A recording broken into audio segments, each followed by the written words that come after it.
Now class, I just want to say this before we start the lesson. I really appreciate the ones who've been really studying and taking their lessons seriously. Now, to the ones who've been skipping my classroom, don't come around when the activities start. Now today, we're going to be learning about why Rangiku might just be the most honest character in Bleach Rebirth of Souls. And the reason why I say that is because majority of her moves don't look over the top, or they don't even look bad. They just seem to get the job done good and efficiently. So class, before we start this lesson, first we need to understand the term what an honest character means in a fighting game. So what these honest characters tend to have is just basic tools, simple tools to get the job done. So if someone was to use the term, oh, that's an honest character compared to the other characters on the roster, well, that simply just means that this character plays by the rule book compared to the other characters that have absurd normals or attacks that will make them unhonest. So in Rangiku's case, that is what she would be. Well, in her base form, that is. And if you stick around for the whole entire lesson, you'll see why I just said that.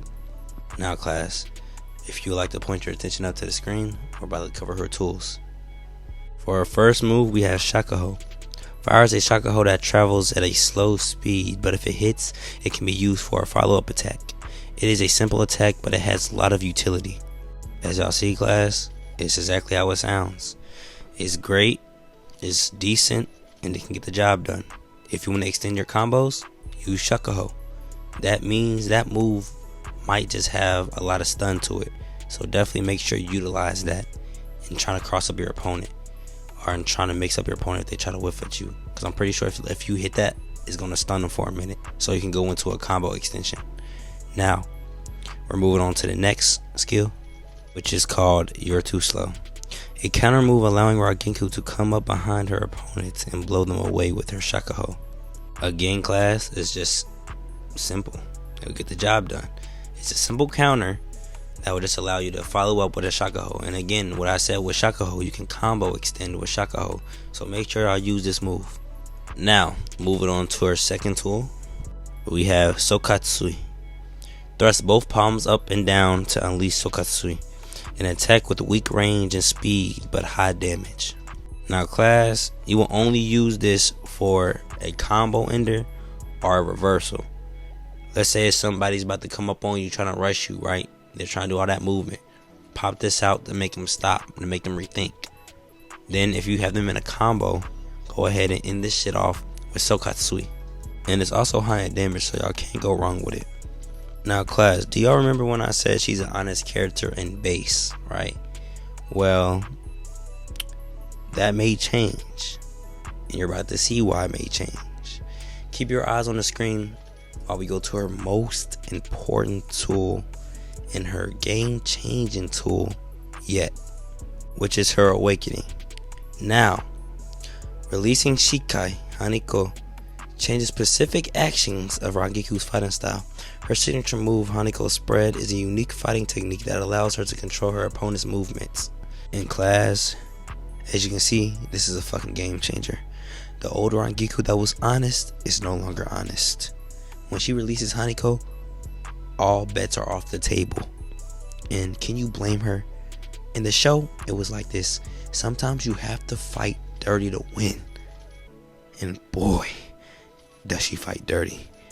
So the game plan so far will be with Rangiku is to play your honest game, and I know it's going to be hard to play your honest game compared to characters that have crazy ass normals and crazy ass movesets.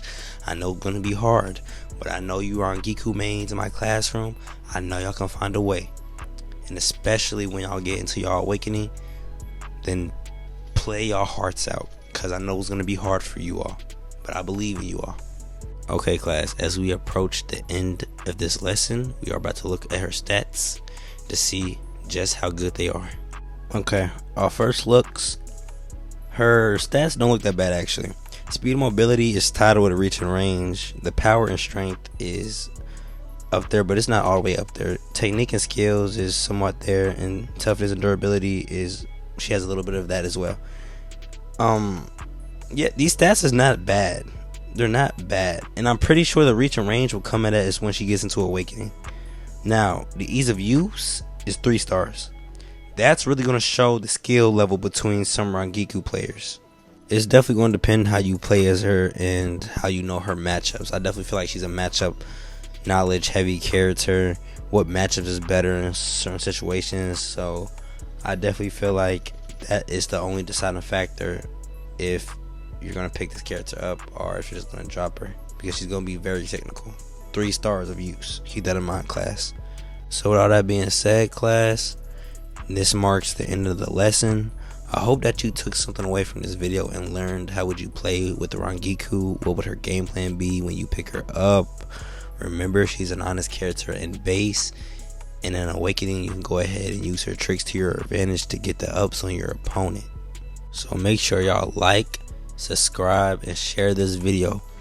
Road to 100 subscribers on the way. And with all that being said today, class, before y'all leave my room, make sure you don't slam my doors. I'll see y'all next video. ごきげんよう。